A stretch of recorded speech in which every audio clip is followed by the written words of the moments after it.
So we just installed a really amazing front brake kit on our classic C10. Now we're going to be going to the rear and doing the same thing with help from Wilwood.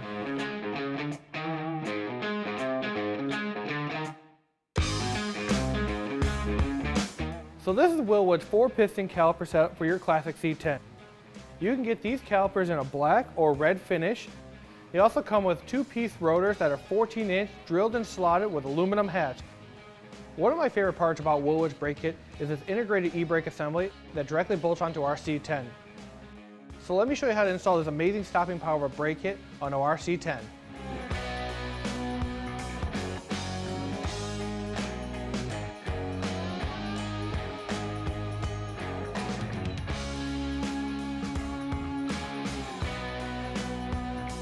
Hey guys, we usually go from the intro right to the install, but it's actually been a few weeks, my beard's gotten a little longer, so let's get on these rear brakes and show you how to install them.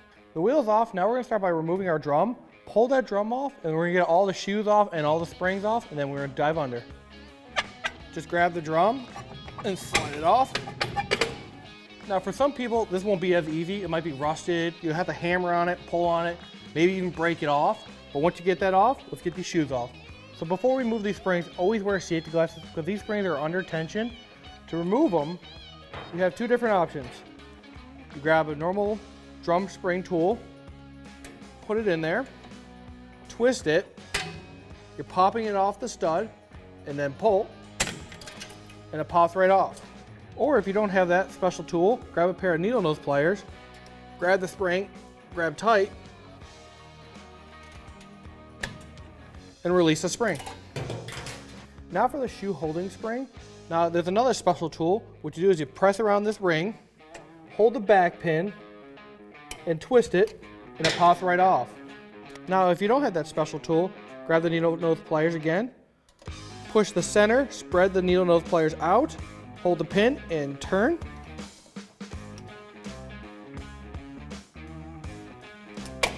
And it pops right off. Remove this bar. And then you can pull your whole assembly out.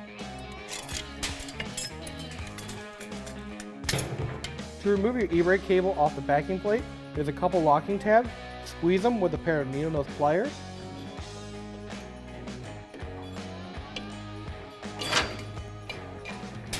Once you have everything removed on this side, repeat the same process on the other side, and then let's jump under the vehicle. We are now under the vehicle. We have to start by removing the diff cover and draining the fluid. Grab a 1/2-inch socket, remove the bolts. Grab a battery that's charged. Now with a fresh battery, I can remove the bolts.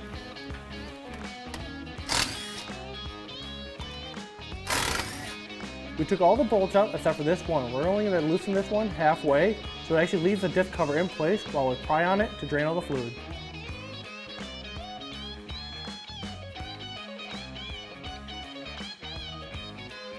Once you have your diff cover off and all the fluids drained out of it, rotate your diff to access this bolt to remove this locking pin. Usually it's a 1/2 inch. Once you have the bolt out, slide your pin out. Once you have the locking pin out, push your axle in, twist it around, and then your C-clip will fall right out. Then you can pull your axle out. All you do is grab your axle. Do not let the axle drag on the seal. Just keep it supported.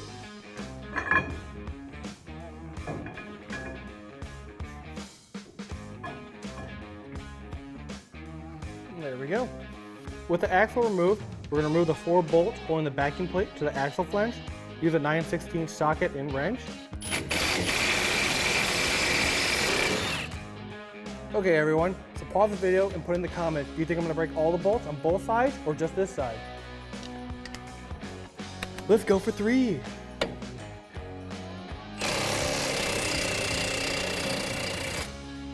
It survived!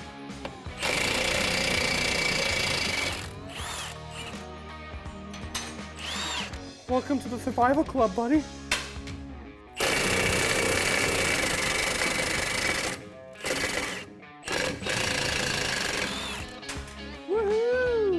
Once you have all your bolts out and your broken bolts out, pull on your cleat, it should come right off. With the backing plate removed, I'm going to remove all the rust around here so we have a good mating surface for the Wilwood backing plate.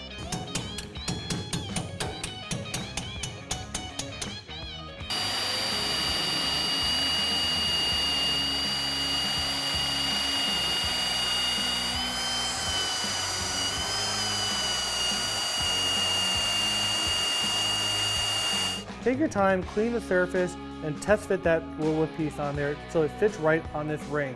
It took me a while to bang all this rust off, clean it up with a wire brush, and then make that mating surface perfect. Now that surface is bare right now, so I'm gonna take some spray paint, paint it up so it doesn't rust after we put the new stuff on.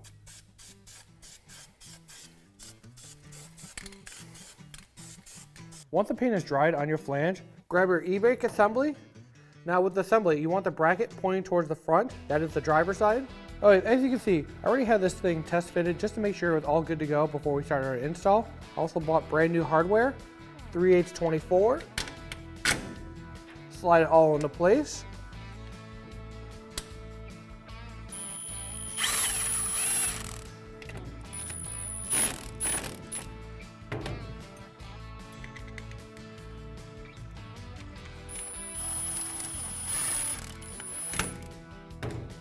Now you saw at the beginning of the video where I broke all the bolts on my flange.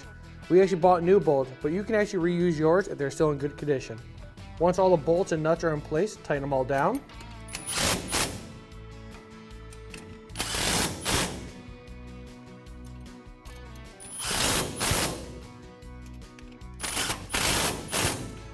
With the e-brake assembly all bolted down, we can grab our caliper bracket and the spacer.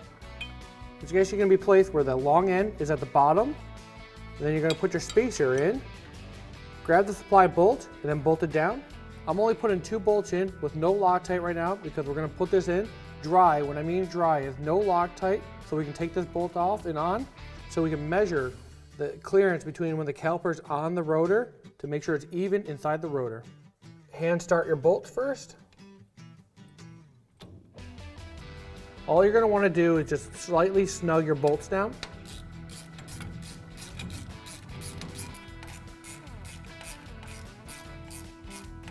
Once you have your assembly all bolted together, grab your axle and slide it back into place.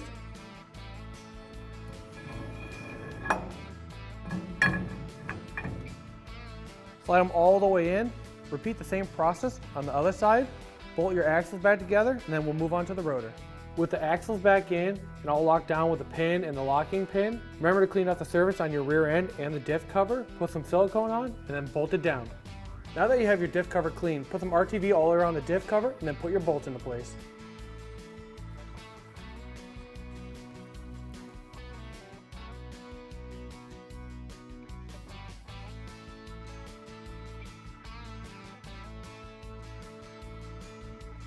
Now onto assembling our 2-piece rotors. We have an aluminum hat with a steel rotor.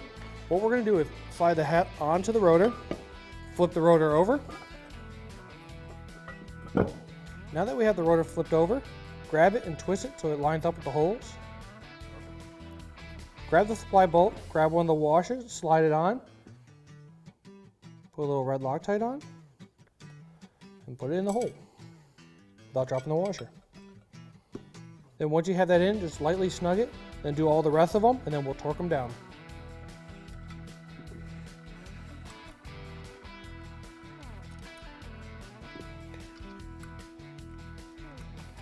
Now we have all the bolts locked tight and snugged down, we can now torque them down to 122 inch-pounds. We're going to start with the first one, and then go in a star pattern.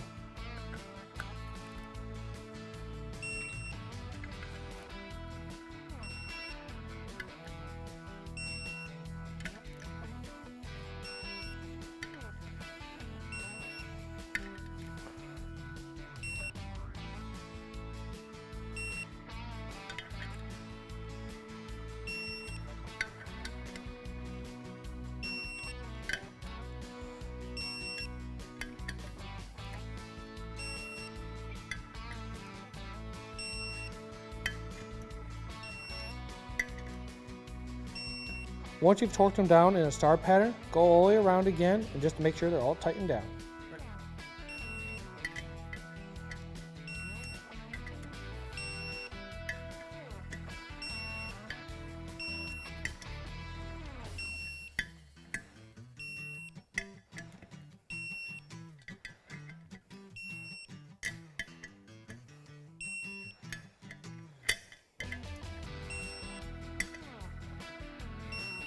Now with the rotor all assembled and torqued down, now we're on to wire tying all these bolts down. We actually have a procedure that we did on the front, so let me show you how that goes together. As you can see, we changed the table up a little bit, and I brought my father, Mark Doherty, in to help us with the next process of this rotor. I Loctite down the rotor, now we have the safety wire. Mark, why is it important? Safety wire is just in the name. What it does is it's a wire that we wrap through the bolts, and it's wrapped in a way that as the bolt, if it was to get loose, the safety wire would keep the bolt tight. So there is a specific way of doing it to keep the bolt tight. So I guess we're going to show them how to do that. Okay, now do you only safety wire one bolt, or you put two together? Two together. You can do 3, 4, 5 bolts in a series, but it's much easier just to stick with 2 bolts together. That way the bolts are anchoring each other and keeping each other tight through the safety wire. All right, Mark, so I see we have some tools here and we have some wire. What are these for? Okay, we have some pliers and we have the wire here that we're going to do the safety wiring with. For this particular job, we're going to use 020 wire, which means it's 20 thousandths thick. Okay. And you can pick this wire up online. Okay. These tools here are some wire cutters. Okay. These are safety wire pliers. Okay, so I'm going to pull a piece of wire out here, and basically you want to use wire twice as long as what you think you're going to need. So I am going to look at, connecting 2 of these bolts together with the safety wire. So I want to have a piece of wire that's about twice as long. All right. Okay. Cut a piece off. The idea being is the wire should wrap around the bolt in the direction that is going to tighten the bolt. Okay, so it's pulling against the bolt. Correct. Right. Nice. So you've already gone through the process. You've torqued the bolts. Yep. So now we just want to make sure that they do not come loose. Okay, so first off, we're going to start with getting this one through here. Now I see there's 4 holes. Is there a particular way we want it? There is. And what we're looking for is the way the wrap is on the wire. So the wire should wrap around the bolt halfway. Okay. So we're basically going to get this through by bringing it up close to even here. Now this wire wants to wrap around the back side of the bolt in the direction that it's pulling the bolt tight. Okay. Okay. Then the wire that wraps should go underneath the wire that goes through. Oh, okay. Okay. So. And these are the pliers you need? They are, thank you. So once you've done that, you want to grab the pliers and just give it a little tighten, okay, on the wire. And then I want to do a single wrap to 2 wraps first. Just to get your starting point. Right, for the starting point. Then we're going to take the pliers and we're going to come down past where we're going to go. All right, so you can use, by holding the wire up against this bolt here, you can see I just want to be a little bit past this bolt. And the way these pliers work, you squeeze the handle and then you're going to push this lever here. And then when you release, it locks the pliers. That's cool. So the pliers will spin in either direction on this particular pair. And the wire, the way the wire spins, it should be pulling this wrapped piece of wire down on the bolt. So on this particular case, it's clockwise direction. And what we're looking for is approximately 7 threads per inch, or 7 wraps per inch. Oh. Okay, on this. Now on this bolt here, we're going to come through from the other side. One wire is going to go through, and the other is going to wrap around the same way we started on the other side. Again, the wire should always be tight. Then this is going to go around again on the underside of this wire. Now we're going to go counterclockwise because we're going to spin counterclockwise to try and keep this wire, again, going down. We don't want this wire to wrap up. Oh, okay. So we put 1 or 2 wraps in it. And take our pliers again. Now, on this particular, you could either do it by hand, okay, spinning counterclockwise, or on this particular pliers, I could just flick the switch. Oh, okay, that's cool. Okay, on your tail side, we're going to go closer to 8 to 10 wraps. So you can see the difference here. It's a little finer than what you see here. Make it tighter. Correct. On the tail side also, go ahead. Now we want to cut this off 3/4 to an inch past. Right there? Yep. Okay, and then to finish this, now we've cut this off 3/4 to an inch longer than the bolt. We want to wrap this because we don't want anybody to get in there and stick one of these wires in their fingers. Yeah, that would not be fun. Yeah. So I'm just going to finish it off by bringing this close and then rotating it down like that. You see? So now when you get your finger in there, and this should all be tight. This one here is a little bit loose. It'll still get the job done for what we're working on here. Because the bolts are tight, if for some reason this did come loose, the bolt can't go very far. It can't come out of the hole. Yep. All right, so this, for what we're doing in this particular work, you know, this not being aircraft or military spec, is gonna work just fine for this job. Nice. So now you're up. Well, Mark, thank you very much for showing us how to safety wire. What a process it is to do all this stuff. I guess I have some homework to do here now. You do. By the time you get to the end of the second one, you'll have it down, no problem. So I'll be professional now. Well, thank you very much. With the rotor all wire tight, we can now put it in place. Put a lug nut on it to hold it in place.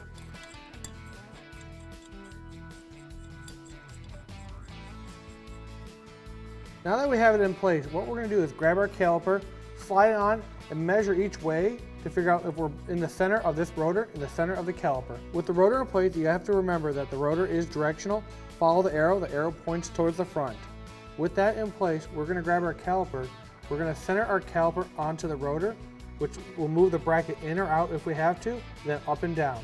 Now I got the camera in a different shot to try to show you what I'm trying to talk about here. So what we're trying to do is we're trying to get this caliper and these two slots to be even on each side of this rotor. As of looking right now, it looks pretty even with the no shims that we have right now. So what we're going to do is we're going to put the rest of the bolts in, Loctite them down. After we tighten down the bolts, we're going to check the caliper from up to down with the pads in place. When installing your caliper mounting bolts, use a little red Loctite and then torque them down to 180 inch-pounds with a 1/4 inch Allen wrench.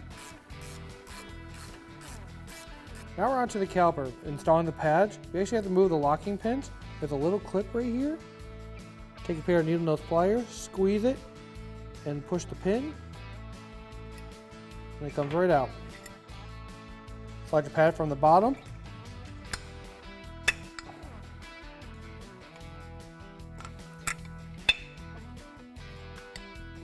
Hold your pads into place, slide your pins back in.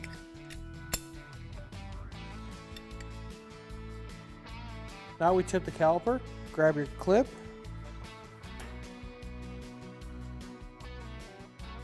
slide it back into place.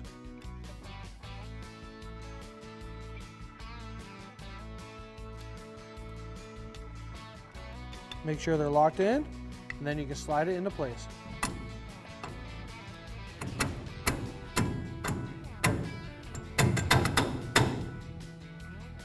Add your washer and nut to mount down the caliper so we can figure out the clearance.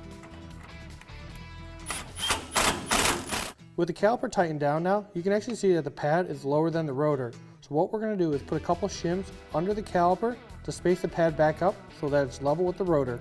Grab your supplied shims. I'm going to slide 2 of the shims on each of the studs. Now let's see what we have.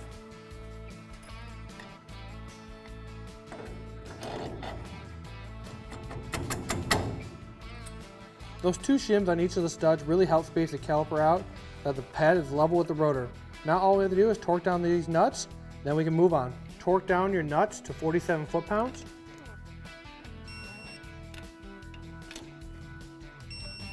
One of the things you're going to have to do is buy a brake line kit for your truck because they're universal kits, so they will be different for each vehicle. So what you're going to have to do with this vehicle is you're going to have to cut your line and modify it to make it fit for this line to your caliper. Then bleed your brakes. Take the time with a second person, pump the brakes, bleed them, get all the air out of them. Next thing is you're going to do, add the fluid into the diff, make sure it's all in there before you're driving. The last thing for these brakes is bedding the brakes in. It's a long procedure, so follow what they say in the instructions, step by step, and you'll have good bedded brakes in, ready for the performance of your truck. If you're looking for the ultimate stopping power for the rear brakes of your C10, remember to stop by at cjponyparts.com.